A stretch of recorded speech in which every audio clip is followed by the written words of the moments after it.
Agra Gwalior road के एक marriage home में आज एनडीए गठबंधन की एक बैठक प्रस्तावित की गई, जिसमें राष्ट्रीय लोकदल के पदाधिकारियों ने भाजपा के सांसद राजकुमार चाहत से अपना परिचय किया।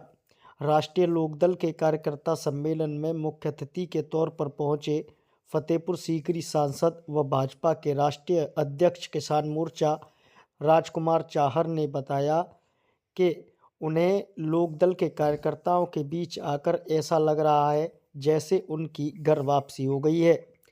जो सरकारें अब तक चौधरी चरण सिंह का सिर्फ अपमान करती आईं, उन्होंने चौधरी चरण सिंह, जिन्होंने किसानों के लिए अपना सर्वस्व न्यौछावर कर दिया, उनकी ओर कोई भी ध्यान नहीं दिया। भाजपा ने चौधरी चरण सिंह को भारत रत्न देकर किसानों का सम्मान किया है, किसानों का स्वाभिमान बढ़ाया है। कार्यकर्ता सम्मेलन को संबोधित करते हुए भाजपा सांसद ने कहा कि वह जन जन के बीच अपनी उपस्थिति दर्ज नहीं करा सकते, इसके लिए उन्हें बड़ा खेद है। चूँकि भाजपा ने उन्हें राष्ट्रीय दायित्व दिया है, इसलिए उन्हें अपने कार्य क्षेत्र में भी समय से पहुंचना जरूरी होता है।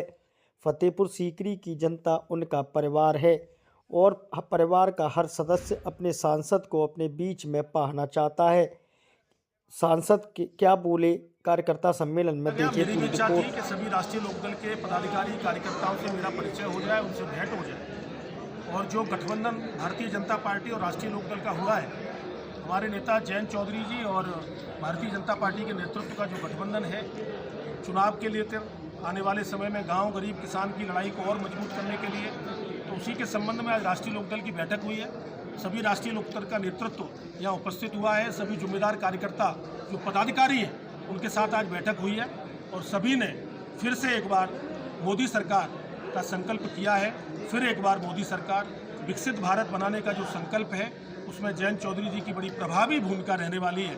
तो मैं समझता हूँ, मैं बहुत ही कहूँगा कि उल्लास में हूँ, मैं बहुत ही ऊर्जा में हूँ कि आज मेरे राष्ट्रीय लोकदल के मेरे भाइयों का समर्थन और सहयोग एक प्रत्याशी के नाते भी मिलेगा और भारतीय जनता पार्टी की विचारधारा को और मजबूत करने के लिए जो मिला है, उसके लिए मैं राष्ट्रीय लोकदल के सभी पदाधिकारियों का मैं हृदय से आभार व्यक्त करता हूँ। दोनों पार्टियों के नेता आज एक मंच पर पहुंचे हैं, तो फतेहपुर सीकरी किस तरीके से योजना बनाई गई है फतेहपुर सीकरी को? देखिए, फतेहपुर सीकरी लोकसभा क्षेत्र में पिछली बार भी जनता ने एक प्रचंड बहुमत से भारतीय जनता पार्टी की सरकार बनाने में सहयोग किया था और मोदी जी को दूसरी बार प्रधानमंत्री 2019 में बनाया था।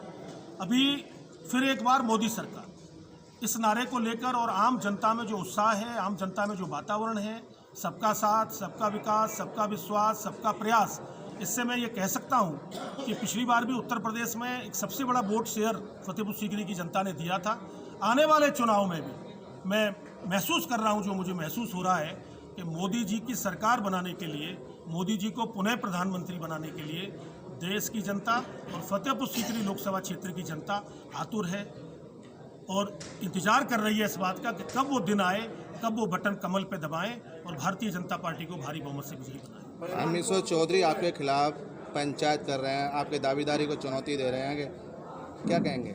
मैं कोई टिप्पणी उन पर क्या करूँ, रहने दीजिए। बहुजन समाज पार्टी की तरफ से भी एक बयान आया है कि अलग चुनाव लड़ा जाएगा, तो कितना प्रभाव इस सीट पर आप देखते हैं? देखिए, मेरा अपना मानना ये है कि हर पार्टी विधानसभा लोकसभा के चुनावों में अपने प्रत्याशी खड़े करती है। अब दो शहजादे पहले भी निकले थे, राहुल गांधी, अखिलेश यादव। वो परिवारवाद की पार्टी को पोषण करने के लिए काम कर रहे हैं, उनको चिंता अपने परिवार को बचाने की है। अखिलेश यादव जी के आगे भी चुनौती है, राहुल गांधी जी के भी आगे यही चुनौती है। तो मैं समझता हूं कि लेकिन उनका जो चुनाव चिन्ह है वो हाथ का पंजा है, तो हाथ के पंजे पर कोई वोट देना नहीं चाहता। तो इसी प्रकार हर दल अपना चुनाव लड़ाता है अपने प्रत्याशी को। प्रत्याशी कोई भी आए, बात प्रत्याशी की नहीं है, बात राजकुमार चाहर की नहीं है, बात किसी व्यक्ति की नहीं है। फिर एक बार मोदी सरकार, यही देश की जनता चाहती है और ये देश की जनता करेगी। मैं यही विश्वास करता हूँ कि पिछली बार भी प्रचंड बहुमत मोदी जी को दिया था जनता ने, इस बार भी प्रचंड बहुमत मोदी जी को फतेहपुर सीकरी लोकसभा क्षेत्र की जनता देगी। फतेहपुर सीकरी लोकसभा के क्षेत्र में पेयजल की गंभीर समस्या का समाधान मोदी जी ने किया है। 4000 करोड़ की योजना ऐतिहासिक काम है। अगर आप देखें आज तक का इतिहास उठाकर तो सबसे बड़ी योजना 4000 करोड़ की योजना मोदी जी ने दी है, योगी जी ने दी है।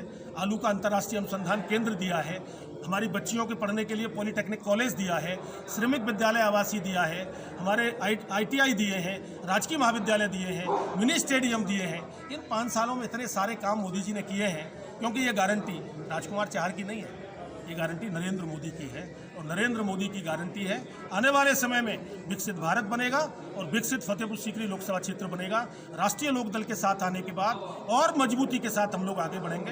इतना ही मुझे बैठक हुई है। राष्ट्रीय लोकदल के राष्ट्रीय नेतृत्व के निर्देश पर आज ये पहली सभा एनडीए गठबंधन की। एनडीए गठबंधन भारतीय जनता पार्टी के से प्रत्याशी बहुत परम आदरणीय माननीय राजकुमार चाहर जी के नेतृत्व में यह रखी गई है और हम लोगों ने राष्ट्रीय लोकदल के कार्यकर्ताओं ने एनडीए गठबंधन से जो प्रत्याशी हमारे राजकुमार चाहर जी भारतीय जनता पार्टी के भारी से भारी बहुमत से जिताने के लिए संकल्प लिया है।